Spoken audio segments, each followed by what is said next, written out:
poor villagers. The master possesses them. It mustn't hurt them. Hurt guards, though. They seek out an object of great power.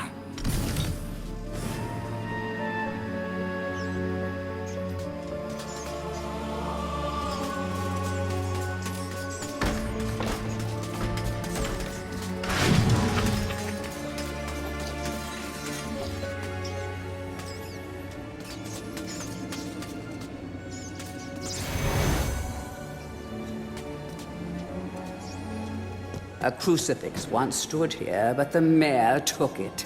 Find a replacement and see how the church should really look.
The rune key is held aloft by the flow of water from the fountain. You may have to wait for the next drought.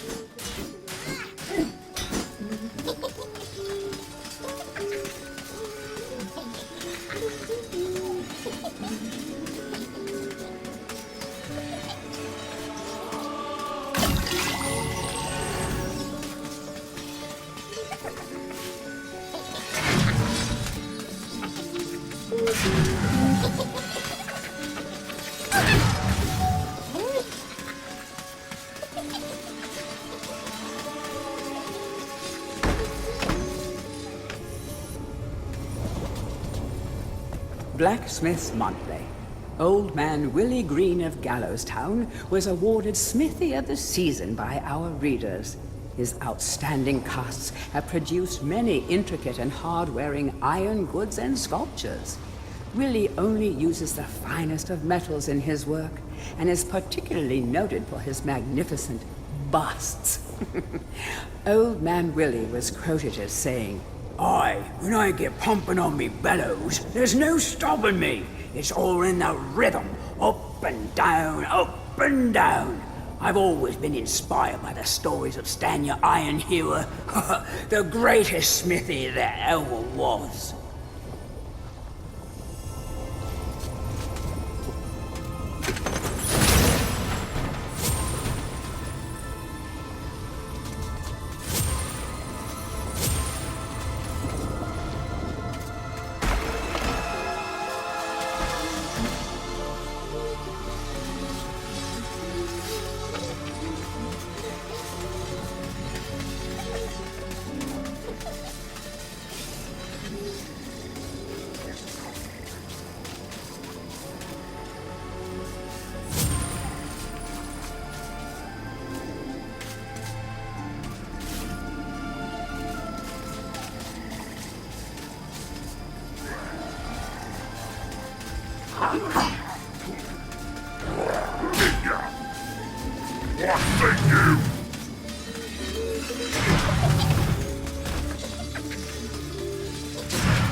History of Gallowmere, Volume 1.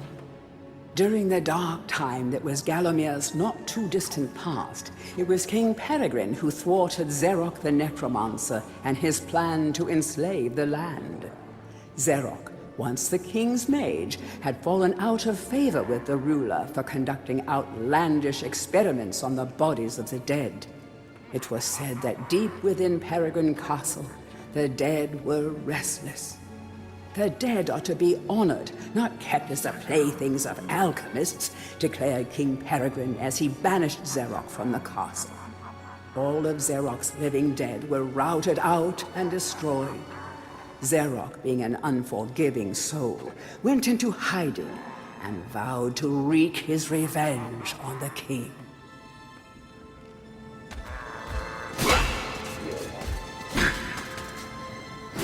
History of Gallowmere, Volume 2. Rumors of ill-doing and dark deeds abounded through the land of Gallowmere. It was whispered that Zarok had employed the aid of shadowy demons to help build a vast castle. Under the cover of night, Zarok's dark army spilled forth from their corrupt haven. The army marched south across the Silver Mountains and through the Silver Woods. Soon afterwards, even the Pumpkin Lands belonged to Zarok. The folk of Gallows Town cried out for help. "Save us, good King Peregrine." Retaliation was swift and violent. King Peregrine's forces, led by the brave Sir Fortesque, drove Zarok's army back from Gallows Town. Oh, there was much rejoicing, but the war was not yet over. History of Gallowmere, Volume 3. News that Zarok's army had now taken the Floodlands caused much concern. From this vantage point, Zarok could march west to take the Enchanted Forest. This sacred place would prove a bitter defeat if it fell into the hands of the evil sorcerer. It was Sir Daniel Fortesque who once again led the king's militia to rid the demon host from the land. Yet the evil wizard was cunning and had prepared an ambush. Titanic battle ensued, of which history has never seen the like. It is said that the day would have gone to Zarok, but for the skill and valor of one man. Fortesque led the charge deep into the massed ranks of the undead, felling Zarok's bodyguard, the fearful Lord Kodok, and before finally succumbing to his own mortal wounds, slew the traitorous sorcerer with a mighty sweep of his sword. History of Gallowmere, Volume 4. The forces of evil were destroyed, but at a terrible price. None but a handful of the king's militia returned from that field. Gallowmere lost a whole generation of young men that day, including Canny Tim, the legendary crossbowman, and Fortescue's second-in-command, who fell in the first volley of arrows. Zarok's body was never found, though if it lies unmourned in an unmarked grave, then no one in Gallowmere would shed a tear. The shadow demons that had fallen under Zarok's banner were unnatural creatures that did not belong in the world of mortal men. The king declared that they be banished, entombed under the pure earth of the enchanted earth. Imprisoned within an impregnable box of the king's design, the demons were buried deep underground. Their tomb was sealed with a magical device that has since come to be known as the Shadow Artifact. Tourist's Guide to Gallowmere, Part 1. The land of Gallowmere is a wondrous land of breathtaking sights and adventure. If it's beauty you are looking for, be sure to check out the sights of the Enchanted Forest. Scale the heights and see the nests of giant dragon birds. Seek out weird and wonderful plant life. Go ooh and ah at the sight of baby dragon toads splashing about in the crystal clear ponds. Why not take a walk through the Pumpkin Valley? Pumpkin is Gallowmere's favorite dish, and about now the valley is just bulging under the weight of young podlings awaiting harvest. Tourist Guide to Gallowmere, Part 2. If it's mystery you're looking for, then the seasoned adventurer should travel to the ruins of King Peregrine's castle. Yes, this is the fortress from which the fabled King Peregrine once hailed. It is said that the king's crown was lost in the dungeons below the castle, and that the ghost of the regent himself now haunts these cold stone passageways. Spooky. Why not take the swamps and seek out the mythical town of Mellowmead? This place was once said to be a place of fantastical arcane alchemy, but an age has passed since it was consumed by the murky swamps. Perhaps great treasure awaits any adventurer that can locate its watery resting place.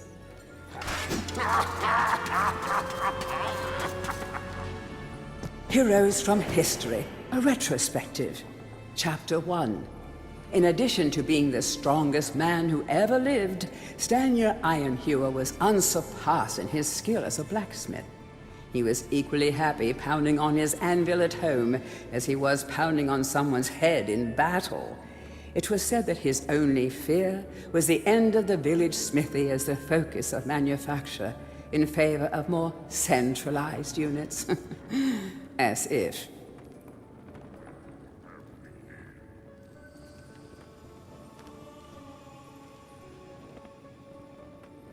Chapter 2.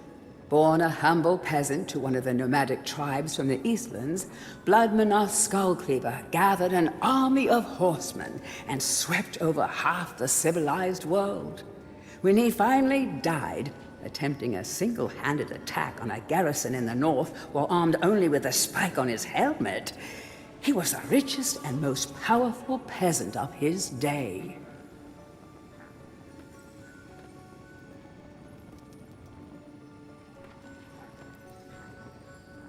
Chapter 3.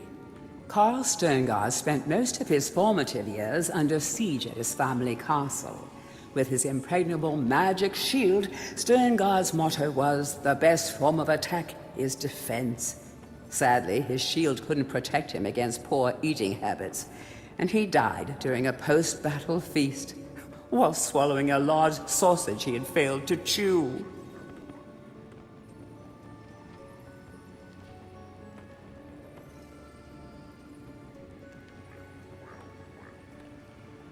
Chapter 4.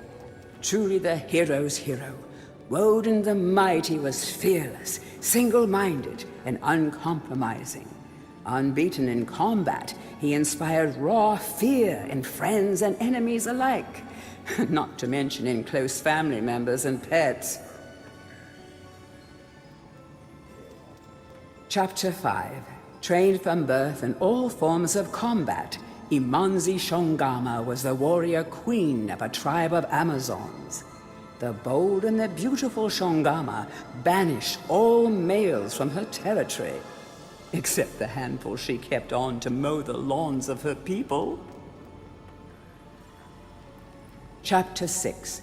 A full-time mother and homemaker, Megwin Stormbinder had to defend her settlement from barbarian raiders while the menfolk were away on a hunting trip. She fought off repeated attacks, armed only with a pitchfork and a rolling pin, and with one arm holding her baby. Legend has it that the gods, impressed by her indomitable courage, intervened and added thunderbolts to her arsenal. She won the battle with a couple of bolts to spare on her husband when he finally returned.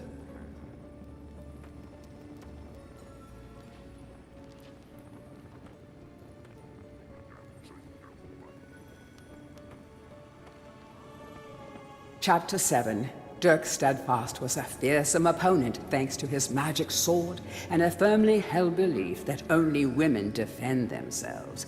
Real men are always on the attack.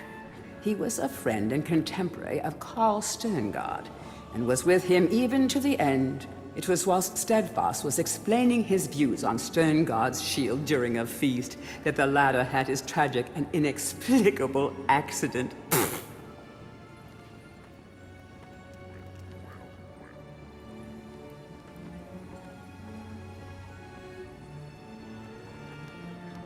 Chapter 8. Descended from the finest centaur bloodstock, Ravenhooves the Archer was the last prince of his people. A proud and haughty aristocrat, he was an accomplished hunter, sportsman, duelist, playboy, raconteur, and 3 times Derby winner.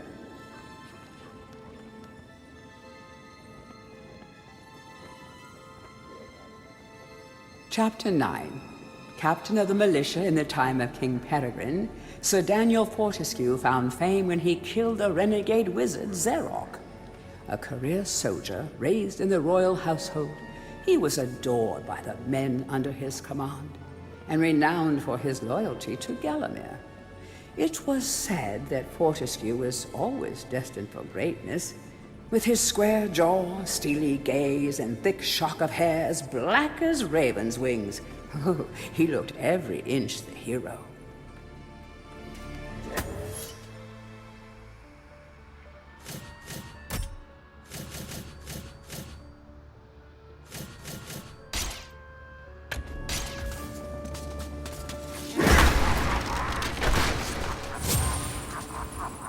To whom it may concern, I must make haste, for Zarok's men will be here within the hour. I have taken the crucifix from the church. It is the key to a key. I used the cross to make the attached cast. Then I had it destroyed. It is my hope that this cast falls into the hands of a just and good hero. Signed, the town mayor.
Bust of Mr. Shanks, landlord of the Troll's Head.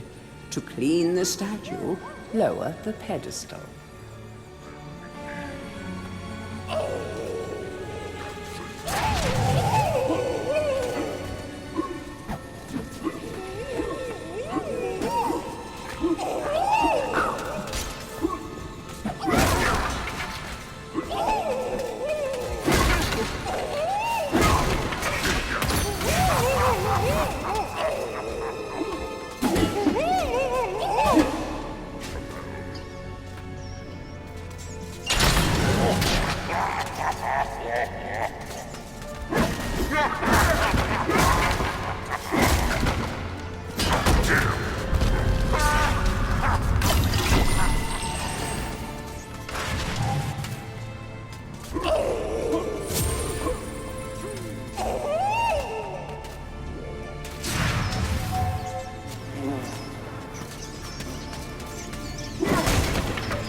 Hurry, comrades, tear this place apart.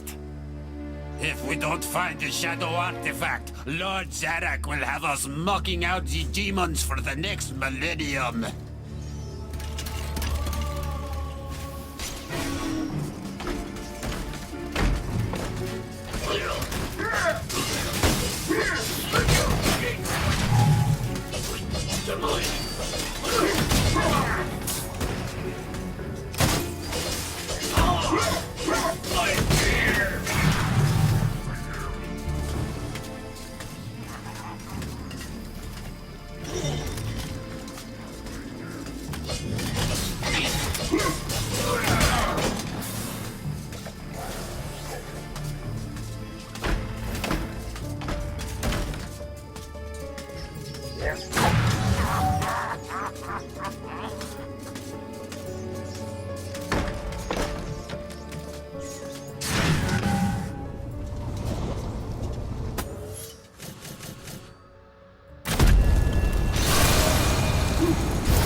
Dear Sir or Madam, on my travels across Gallowmere, I have come across many mysterious and enchanting finds.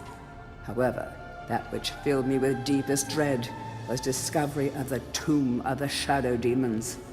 The key to their dank prison, the mysterious shadow artifact, is now in my possession. Yours fearfully, the town mayor.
Capture that greedy profiteer, the town mayor. Take him to the asylum dungeons. Give the fat boy a good going over. Locate the shadow artifact. Bring me back something nice.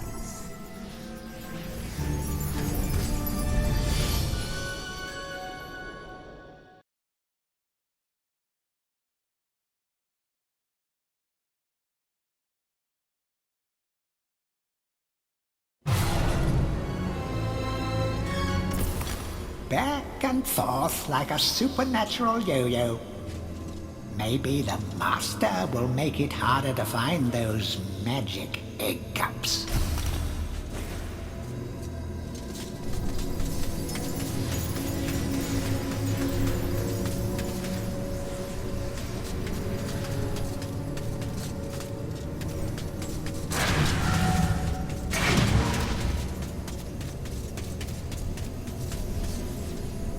Hey, Mr. Fortesque!